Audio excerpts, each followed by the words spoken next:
Hi everybody, how y'all doing? Welcome to my channel. I hope you guys are doing well today. Today is Monday. We are getting to the end of this month, getting ready for December. Are you guys ready for Christmas? I'll tell you what, I've thought about Christmas, but this year has been completely so crazy. It's been ridiculous, honestly, say the least. One thing for sure is I don't think that we ever think about like what next year brings or how will next year be, because we're always living in the present. So it's always kind of hard to figure out like how's next year going to be? Like, is next year going to be a good year? Is it going to be a lot of wins? Is it going to be a lot of losses? You know, guys, what is some of the things that you want to bring into the new year? Like, is there anything that you want to change? Are there certain people that we're leaving behind this year? Are you at a different level in your life? Like, what's your mentality like? Like, last year you may was one way, and this year you might be another way. You know what I'm saying? So those are some things that you guys can think about. If you have any answers to any of the questions that I just asked y'all, just drop them below. I might think of a few more questions to ask. Some of the things that you should do for New Year's resolution are, let's start off with house cleaning. So house cleaning is really good yearly, meaning like going through your clothes, going through your kids' clothes, going through old dishes, going through old paperwork, and basically throwing out everything old that you don't no longer need. Declutter the house. That will be number one. Number two is kind of look back at the last few years and think about anything that you wanted to do that maybe you just got too busy doing other things, or you got distracted doing other things. And is there any other things that you really wanted to do back in the day, meaning like 10 years ago, 5 years ago, 2 years ago, a year ago? Think about some of the things that you did not have time to do within the last few years or longer. Once you figure out a few things, write them down on paper, and then try to figure out a way how you can work that into the new year. Maybe you have more time that you might have more time in 2026 that you did not have that extra time in 2025. So that's one thing. Finding something that you just somehow did not get a chance to do, whether it's working on something physically, working on something mentally, helping somebody out, blessing somebody with a favor, with a present, a dinner. Did you want to go do volunteer somewhere? There's a lot of things that you can do when you're looking back, trying to think about what is some stuff that I did not get to do last year. Even if it was like spring cleaning, maybe you did not get a chance to do spring cleaning in the spring, and maybe you have a little bit of free time at the end of the year to get those things done, including other things that we'll talk about later. Hair products. Going through your hair products, seeing which hair products worked good for you for the year and which hair products did not work so good for you. Maybe you have a particular hair product that you like, but it's a little bit expensive, and trying to figure out if there's other hair products and other things you can use, or maybe even try a different product that may be a little bit cheaper that does the same thing as the product that you like. Going through your makeup. Some girls end up having makeup and certain makeup brushes for over 12 months. Depending on which kind of makeup it is, I think that that's a little bit excessive to have those things. Now, makeup brushes sometimes can be a little bit tricky. Depending on the quality of the makeup brush and the quantity of makeup that you use on a regular basis, with application, so meaning like a toner or a makeup application, right? Because that's going to let you know from using that brush from maybe like 1 month to 2 months versus 1 month of use to 5 months of use versus maybe 1 month to a year of use on one particular makeup brush.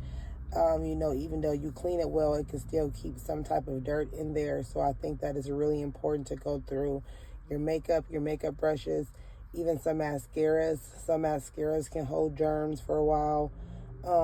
So it's really, really important to get some of that makeup out and get some new makeup, especially if you're doing other people's makeup. If you're a makeup artist, you should even replace makeup even more faster based off of that, of clientele and stuff like that. I know some girls may have your own makeup and other makeup artists might bring all the makeup. And, certain makeup you can use on everybody, but like when it comes to brushes and certain things, I do feel like you should use new brushes on some people, especially if you're not replacing the brushes on a regular basis and cleaning the brushes and drying the brushes, because with cleaning a makeup brush, it's a little bit more complex than just wiping it off, but a lot of people just like to wipe it off. But a good way to clean a makeup brush would be to use alcohol, for sure, and any type of makeup cleaner, and a circle immersion, whether it's with a towel, a circle immersion with a napkin preferably, or a white piece of paper, or just a piece of paper where you can see that makeup application and all the makeup coming off. And even then repeating the adding the cleanser to clean it. So whether that's going to be the alcohol or makeup application that is for cleaning makeup brushes. I'm sure there's a lot of other ways that you could clean your makeup brushes, but because I don't want to give bad information, we're not going to just be throwing things out there, especially when you're working with other people's skin and you're working with skin. I think that one of the safest things to use to clean a makeup brush would be alcohol, rubbing alcohol. One, it kills a lot of germs right away, and that has always worked for me. So that's one thing that, you can do now that we're getting into the year 2026 is, getting into some of that makeup. And, even if you don't end up throwing away your makeup, getting to the point where you can clean your makeup, you can organize your makeup, you can put all of certain makeups together, certain colors together. You can find a better makeup place for your makeup. So maybe you haven't had like a vanity or a closet for the makeup, or some type of space on your dresser, or some type of space for just the makeup. You can maybe invest in like a makeup cart or another object or something that you can possibly do to store the makeup, like a bin, a tote. There's 100 ways that you can store makeup. So that's another good New Year's resolution, is getting that makeup stored properly. And that can also go for perfumes and body scrubs, lotions, bath bombs, getting that area tidied up at home and finding a good place for those makeup applications. Another thing you can do for New Year's resolution would be your car maintenance. Sometimes we go all year, we're working, we have kids, you're doing different things, moving. Some people are moving into a home. Some people are moving out of the home. Some people are struggling currently and don't have a home, and that's totally fine. And they still have like furniture and clothes. And, for the people that have the home, you could focus more on cleaning your home, remodeling your home. And the people that don't have a home, you can focus on like getting a home, looking for a safe area, possibly even changing cities or states. And then far as like if you have a vehicle, the maintenance on the vehicle. Also, if you have a home and you're a homeowner, just also looking into like maybe refinancing your home or making sure that all the bills and everything is intact. Make sure that you're up to date on your bills. Make sure that you have a consistent history of paying your bills on time, just in case you want to get a loan later on in the year. You never know what'll happen after New Year's. So it's really important to make sure that you have everything in line. So the next year, which is going to be 2026, will be more of like a speed year for you, where everything's happening so fast because you got everything in order and everything is happening how it should happen, vice versa. Nothing is happening how it should happen because nothing is in order. And I think that that is one of the biggest things that people misconceive when they think of a New Year's resolution. Like, New Year's resolution should be things that you're doing differently that you did not do before, right? So basically, that would be, getting your life together, getting your finances together, getting your skincare together, getting, maybe you haven't had a lot of money to get the kids a lot of clothes and shoes. Maybe this year will be a better year where you can be able to spread your wings and, deliberately get the kids more things. Like I was just talking to one of my girls and, she's in another state than me, and she was telling me a little bit about a conversation that her and another mom had at the school about like getting the kids their school stuff for the year. A lot of parents think that, okay, at the beginning of the year, I'll just get the kid one thing for the beginning of the year, or I'll just get them something and we'll just go from there. But then I think that we forget that we're living our own life and then the kid is also living their life. So basically, they're lacking thereof certain things based off of our belief of them being fine and us gonna get there, right? But in the present, the kids are still living and comparing their life to other people's households, and certain people have more money than others and more things are able to be more received than the other kids. So in hindsight, it'd be better to properly prepare, is what our conversation kind of consisted of.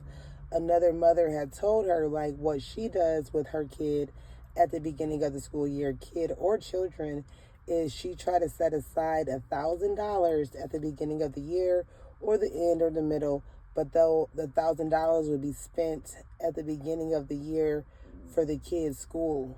So basically, you would, excuse me, you would get the kid all their shoes, whether you're going to get 4 pair of shoes or 5 pair of shoes, whatever you think that they would need out of that $1,000. Clothes, so if they have uniforms, you will be covering the uniforms. You'll be covering the undershirts, the stockings, or for the boys, their uniforms and their shoes. And also school supplies, backpacks, coats. And if you do it that way, and a lot of clothes, obviously, right, as many as you can, that will be a better start. And then you can kind of just buy some more stuff here and there, because honestly, having kids is almost never enough. But so doing it that way would be a good thing for like a New Year's resolution. I did want to kind of talk to you guys about some of the properties that is for rent right now in the Texas area, just because I'm currently looking for a place for next year, 2026. Hello. More aiming to move towards the end of the summer, rather after or the beginning, preferably right the beginning, because my lease at my home will be up. So what is the most best opportunity to move other than when your lease is up? So since I am a content creator, a blogger, and a mother, I like to give conscious opinions to others. So maybe if you guys ever want to move in the future, you'll kind of have some steps and ideas of what to do if you want to move, and where to look for houses and what are you looking for in a house, and how do you find an appropriate house in another area or even Texas in general, right? So, being that I've already talked for about 15 minutes, I'm just going to roughly probably get through this because I don't want this video to be too long. I do want to get this video posted today because I have not been posting videos and my phone have been getting close to being over the limit for the memory. So, guys, Happy New Year's. Let's start off saying that. Happy New Year's, y'all. We're here. We made it to 2026. If you are listening to this video, God bless you. Good things will be happening for you in the year of 2026. Claim it. Positivity, money, growth. You know what I'm saying? You will have that. We will have that. So, guys, some of the places, before I tell you some of the places that are up for rental or for rent in the Texas area, I want to kind of tell you guys my experience when I first went down to Texas, because I'm from Wisconsin, basically. So, Texas was really nice to me. I like it, the people that live there, and I love how easy it is to get a job in Texas. Like, coming from Wisconsin, coming from the north, going to the south is totally different. Excuse me. Honestly, it's totally different. I think that people struggle more in Wisconsin, and I think that in Wisconsin it's a little bit harder to get a job and keep a job, and it's hard to get a place that, one, you like, and that, two, is even worth paying rent to, let alone it's just hard to get a place sometimes too. It's really hard to get a house, vice versa, getting, a different type of unit, but even then sometimes it's hard to get a different unit. So, meaning condominium, apartments, townhomes. I know in the area where I'm from, my hometown, Beloit, I know that there are barely any townhomes there for rent. So they already have limited of like quality units. Like for me, certain units need to be up to date for me to be interested in renting at that property. So basically, like, a townhome normally will be up to date. A condominium normally will be up to date. A condo normally will be up to date. But again, those are a lot of the units that Beloit in general do not have, especially for rents. And if you do see those, they're very limited. So, every few years somebody might get lucky and get one of them type of ordeal, vice versa. If you go to Texas, they have way more people that have available townhouses, condos, condominiums, with also a better way to get accepted for those places. So, and then far as the jobs in Wisconsin goes, they normally have a long process of getting you hired. So you would have to apply, and maybe they'll take a week or two, maybe even a whole month to even acknowledge that you applied to their job. And then once you do, relay interest to the job, it will go to the point of them saying, can you come in for an interview as fast as that week? And some people can come that fast, and some people have other things where they're still tied into. And I feel like those would be the ones that's more unfortunate, because it's more like a eat or be eaten type of mentality in Wisconsin. So they know that with the jobs being so hard to get, it's so many people that's in need of a job, they can kind of almost treat certain people any kind of way. So the energy, I feel like up north is totally more like estranged and toxic, draining, and dehumanizing vice versa when you get to the South and when you get to Texas. How more of a Southern hospitality that you have, and like a no judgment zone, far as like, people trying to help people out and actually enjoying life because they actually have something to go home and look forward to. Vice versa, someone up north. Now, I'm not going to say no one up north has a nice house or no one up north can have a job, because that would be a blatant lie. This is just like one person opinion out of how many people in Wisconsin. So please don't take anything I say to heart or offensive. And this is all my opinion. So I'm not, just recreating something. It's just an opinion that I have. So some of the things that you need to look into when you are interested in moving to another state is the time frame of when you want to move. So basically, say for instance, your lease is going to be up in a few months. The few months will be the time that is more appropriate for you to leave, to go relocate to another area when that lease is up. You should never break a rental lease. You should never, ever, ever, ever, ever, ever, ever, ever, ever in your life break a rental lease if you can go without breaking a rental lease. Because basically what that does is it creates a space where your new landlord may not want to trust you or give you a chance because you have not had a stable year where you have paid rent and you've been somewhere for a full year. So basically, even if you don't want to stay somewhere, still stay there at least until your lease is up. Be respectful to the contract. Always respect the contract. If you don't do nothing, respect the contract. That falls in line of respecting the business that pays you. Even though this business does not pay you, you're paying it. And if you don't pay it, you will be out on your BUTT. So again, respect the business, respect how,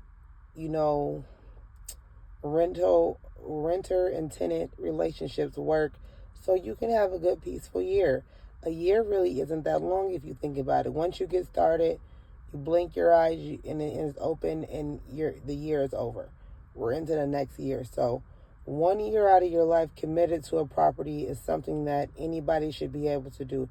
Even if the property is not completely livable, it depends on how unhealthy it is for the person and if they have children. And, it needs to be something so severe to where you're considering that you would like to break a lease. But again, there is consequences to breaking leases. Even if your landlord agrees that it's not a big deal, you want to break the lease, we can do it. Some landlords may look at that as still a red flag because you left early and you didn't want to stay for the whole year. A red flag meaning, well, what if this particular person wanted to break my lease early? Because then they have to worry about getting another tenant in the unit, including covering the few months that they might go without a tenant because you are leaving early prior to that 12 months. So basically, the landlord have not put the property up for rent. Probably have no inquirers at that current time. So again, that can cost the landlord or the management more money to fund the process to get someone back in that unit. So that's kind of why it's important to respect the process, okay? It's not always about, because I was young too, and I understand, when you're young and you're handling your business, and some people know how to handle business and some people don't. Most young people don't, but you can learn. That's why I'm making this video and other people make these videos. So that's why it's important to want to listen. And if you want to learn, you will receive the knowledge and wisdom that is there before you. Okay. So again, we are not breaking leases in 2026. Okay? It's very, very, very illegal to break a lease. That's the fastest way to get a debt attached to your name, attached to your credit, and it could take years to get that off. Meaning, like, if you leave early, you will be charged, and it will be connected to your social security number. And so when you go to apply somewhere else, they will be able to see that paper trail, which I like to call it black and white, meaning just documentation in a paper form, which make it kind of like a legal binding document. Sorry about that. I was thinking of another word before I said the other word. So, and then so another thing that you should consider before moving from one state to another state is the weather. So basically, if you're coming from the north going south, some of the clothes that you may wear all the time, like, a lot of people up north, they wear Columbia jackets, they wear the pelly coats, they wear Timberland boots or Ugg boots or boots, coats, snow things and gear for people that's freezing. Well, when you're in the South, you won't have to wear those same clothes. I mean, of course, you might get a little snow, a little rain here and there, but barely really would you need to have a whole bunch of clothes on. I mean, if anything, it's going to be a little hot, so, dress accordingly to the weather. I think that it's important to find a storage before you move, before you relocate somewhere. It's good to find a storage unit and pay for the storage unit before you arrive. So once you get there, your items will be able to go right into the storage unit, because some of the things that I done, I wouldn't say wrong, but I could have done better. Like I said, would have been to get the storage unit prior to moving down there. When I did go down there a year or two ago, it was not moving right into a place, but I was very close at least 2 times moving into a place. Just so happened I had got approved for a place back at home, and since I didn't currently have one, I just ended up taking the one that I could afford a little bit better at that time, especially with the resources that I had at hand. It wasn't the same resources that I had prior. So, like I said, guys, each year can change. It can change for the good. I'm not going to even mention the other word. We're just going to say it's going to change for the good. But no, it can change either way, guys. Anything can happen. So it's good to stay humble and also stay very vigilant on the mission and things that you need to do to make sure you and your family and loved ones are well. So, we will make a part 2 video, guys, more detail on some of the places that's for rent and how can you find an affordable place in Texas, and what are some of the areas where you can start looking, including some helpful things that can help you. And also, this video can help if you move anywhere. I can't just tell you too much particular about other states if I'm not like necessarily there or haven't visited there, but what I can do is advise you on being as resourceful as you can for yourself. So if you don't know something, you need to figure it out. You need to look it up. They have a lot of AI apps now where you can just ask a question. You can put stuff into Google. Sometimes it gets a little bit annoying when the AI Google come on and, I don't know, or maybe just regular Google too, because AI Google ain't too bad. If you put it in there, they give you like 100, or not 100, but at least 4 or 5, maybe 2, 3, you know what I'm saying, scenarios of what you're looking for. So it helps out. But again, guys, it was so good talking to you guys today. I hope that you guys learned something from this conversation. I will be making a lot more videos. Again, guys, think of some of the things that you can throw out for the year 2026, some of the things that we're taking with us, meaning downloads that you received, knowledge that you received, a level up, information. You know what I'm saying? You doing something better this year that you didn't get a chance to do last year. Let's go, guys. Have a good day.